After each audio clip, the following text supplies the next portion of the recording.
அஞ்சி அஞ்சி ஓயாம கெஞ்சுகிற ஆசை ஒன்று கெஞ்சின்னு தாங்காத சொல்லிவிடும் போதும் ஒன்று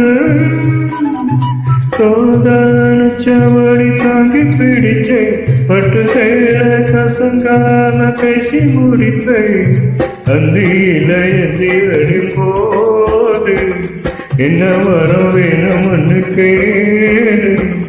அதற்குள்ளாகும் தனிஞ்சிடும் மாமா உனக்கு வரும்போது விட்டேன் அந்திவான கூட்டம் வழியா வந்துச்சா வந்துச்சா சொல்லு சொல்லு வானே உனக்கு வரும்போது விட்டேன் அந்த வேகம் கூட்டம் வழியா வந்துச்சா வந்துச்சா சொல்லு சொல்லு